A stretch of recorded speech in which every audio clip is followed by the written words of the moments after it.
Pada awalnya, 1 tahun memiliki 360 hari dan perairan Nun sangat tandus. Dewa Thoth memainkan permainan dadu dengan taruhan tinggi melawan Dewa Bulan Khonsu.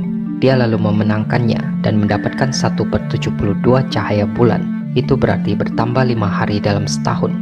Dalam beberapa hari itu, perairan Nun menjadi subur. Kapten Nut memanfaatkan 5 hari itu untuk melahirkan dewa-dewa pertama seperti Osiris, Isis, Set, dan Nephthys. Sebagai tanda terima kasih kepada Khonsu, Thoth melengkungkan paruh burung ibisnya sesuai dengan bentuk bulan sabit. Thoth adalah dewa pengetahuan, kebijaksanaan, dewa pikiran yang meliputi kecerdasan, akal, dan logika. Orang Mesir sering menganggap Thoth sebagai lidah dari dewa matahari Ra. Dewa Thoth sering digambarkan sebagai seorang pria dengan kepala burung ibis, memegang sebuah alat tulis dan lembaran. Ia sangat berpengaruh dalam penciptaan jagat raya, penentuan siklus harian dan tahunan. Menjadi juru bicara dewa matahari Ra tidaklah mudah. Thoth bisa membuktikan hal itu. Orang-orang menafsirkan ucapannya sebagai kehendak sang dewa matahari, seakan-akan dia hanyalah sebuah alat.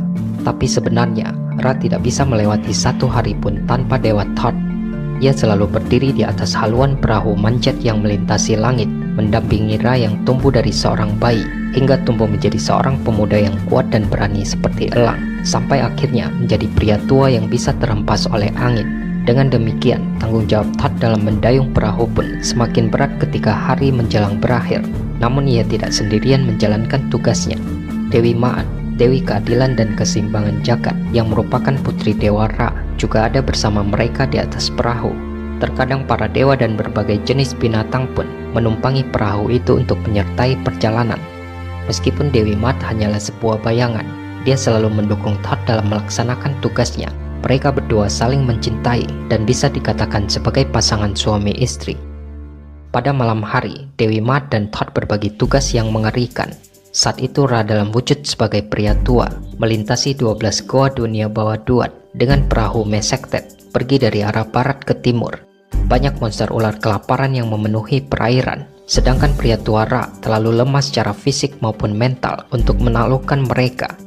Dewi Ma'at mendapat tugas memata-matai mereka, sedangkan Thoth mendayung perahunya berputar menghindari monster-monster itu. Ketika mereka mencapai goa ke-9, monster ular Apep akan datang menyerang. Ini terjadi setiap malam. Apep adalah makhluk terburuk yang bisa dibayangkan, tanpa mata, telinga, dan hidung. Tidak ada yang ditakuti oleh makhluk jahat ini. Nafasnya adalah raungan teror. Ia mengancam akan menenggelamkan perahu dan mengakhiri zaman. Pria tua Ra, Dewi Ma'at, dan Thoth melawan Apep bersama-sama. Pertempuran dahsyat itu membuat sang monster akhirnya menyemprotkan racun ke dalam mata Ra.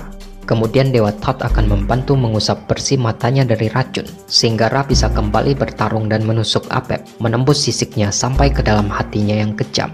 Darah monster itu kemudian menyembur kian tinggi dan mewarnai langit menjadi kemerahan, warna langit ketika Ra dilahirkan kembali sebagai seorang bayi saat subuh. Setelah berakhir, Thoth akan menyanyikan kemenangannya, seperti seekor babon yang bernyanyi saat matahari terbit. Terkadang Thoth begitu terbawa perasaan, sehingga dia berubah wujud menjadi babon. Dewa Set mengklaim bahwa dialah yang melawan Apep setiap malam, tapi itu adalah bohong. Menaklukkan kegelapan dan mendatangkan cahaya, semua itu sangat bergantung pada Dewa Thoth.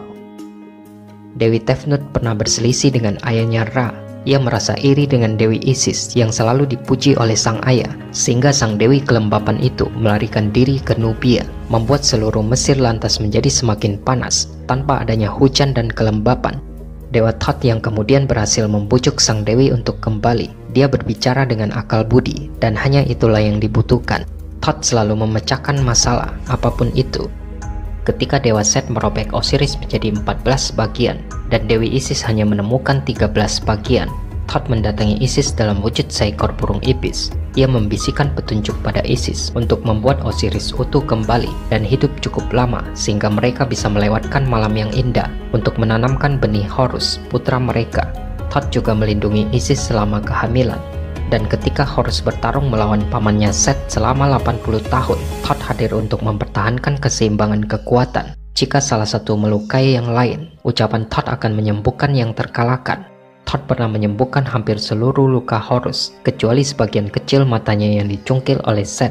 Thoth mengembalikan kedamaian, itulah intinya. Ia sangat menghormati istrinya Dewi Ma'at. Todd juga bertugas di dunia bawah untuk mencatat nama-nama roh orang yang sudah meninggal dalam menjalani penghakiman. Yang jahat akan dilemparkan kepada Amit, makhluk sebagian buaya, sebagian kuda Nil dan sebagian singa, yang merupakan perwujudan pembalasan dewa. Amit akan muncul dari danau api dan melahap mereka. Dari pengetahuannya, Todd mengajarkan manusia untuk berfilsafat dan berdoa. Ia menciptakan hieroglif untuk mencatat kapan, di mana, mengapa, bagaimana, dan siapa, untuk mencatat sejarah. Dia mengajarkan angka-angka untuk menghitung tata letak langit, bintang, bumi, dan semua yang ada di dalamnya. Todd membantu manusia untuk mengamati secara objektif, sehingga mereka dapat memahami dan bukan hanya membayangkan. Dia mengajarkan mereka ilmu pengetahuan. Orang mungkin menyimpulkan bahwa Todd adalah dewa terpenting, karena bukankah pengetahuan adalah yang paling diutamakan? Dan jika ada yang menyimpulkan seperti itu, Todd mungkin setuju, tapi dia tidak akan pernah mengatakannya. Dia jauh lebih bijaksana.